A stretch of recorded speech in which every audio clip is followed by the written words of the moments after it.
പാലക്കാട്ടെ ഫ്ളാറ്റിൽ നിന്നൊഴിയാൻ രാഹുൽ മാങ്കൂട്ടത്തിന് അസോസിയേഷന്റെ നോട്ടീസ്. ഈ മാസം 25-നകം ഒഴിയണമെന്നാണ് നിർദ്ദേശം. മറ്റ് ഫ്ളാറ്റ് വാസികൾക്ക് ബുദ്ധിമുട്ടാകുന്നു എന്ന് ചൂണ്ടിക്കാട്ടിയാണ് നോട്ടീസ്. ഉടൻ ഒഴിയാമെന്ന് രാഹുൽ മാങ്കൂട്ടത്തിൽ അറിയിച്ചു. ഗോകുൽ VS വിവരങ്ങളുമായി. Gokul, good morning.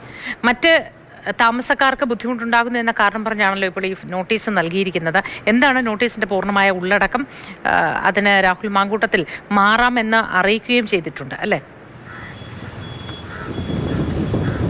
ഇന്നലെ വൈകിട്ടാണ് രാഹുലിനോട് ഇക്കാര്യങ്ങൾ ഫ്ളാറ്റിലുള്ള അസോസിയേഷൻ ഭാരവാഹികളും അംഗങ്ങളും ഒക്കെ തന്നെ പറഞ്ഞത്. അതിൽ ഈ മാസം 25-നകം ഫ്ളാറ്റ് ഒഴിയണമെന്നാണ് ഉടമയടക്കം രാഹുലിനോട് നിർദ്ദേശിച്ചെന്നാണ് മനസ്സിലാക്കാൻ കഴിയുന്നത്.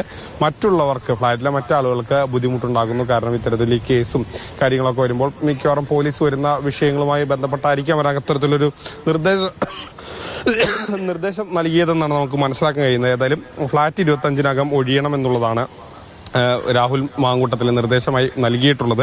ഏതായാലും ഒഴിയാമെന്ന് രാഹുൽ അറിയിച്ചിട്ടുമുണ്ട്. ആ ഫ്ളാറ്റിനെ കുറിച്ച് പറയുകയാണെങ്കിൽ വലിയ രീതിയിൽ നമ്മളൊക്കെ തന്നെ ദൃശ്യങ്ങളിൽ പലപ്പോഴും കണ്ടിട്ടുള്ള ഫ്ളാറ്റാണത്. രാഹുൽ MLA ആയപ്പോൾ തന്നെ അവിടെ ഒരു ഫ്ളാറ്റ് എടുക്കുന്നു, വലിയ രീതിയിൽ ആഘോഷത്തോടു കൂടി തന്നെ പാലുകാച്ചലടക്കം നടത്തുന്നു. അങ്ങനെ വലിയ വാർത്തയായിരുന്നു. അതിനുശേഷം ഈ പരാതിക്കാരി പറയുന്ന ആരോപണം ഉന്നയിക്കുന്ന ഒരു സ്ഥലവും ആ ഫ്ളാറ്റാണ്. അപ്പോൾ അത്തരത്തിൽ പല തരത്തിലും രാഹുലിനോടൊപ്പം തന്നെ ആ ഫ്ളാറ്റും വാർത്തകളിൽ ഇടം പിടിച്ചിട്ടുണ്ട്. ഏതായാലും ആ ഫ്ളാറ്റ് 25-നകം ഒഴിയണമെന്നുള്ളതാണ് രാഹുലിന്റെ നിർദ്ദേശമായി നൽകിയിരിക്കുന്നത്. ഒഴിയാമെന്നാണ് രാഹുൽ അറിയിച്ചിട്ടുള്ളതെന്നാണ് നമുക്കറിയാൻ കഴിയുന്നത്.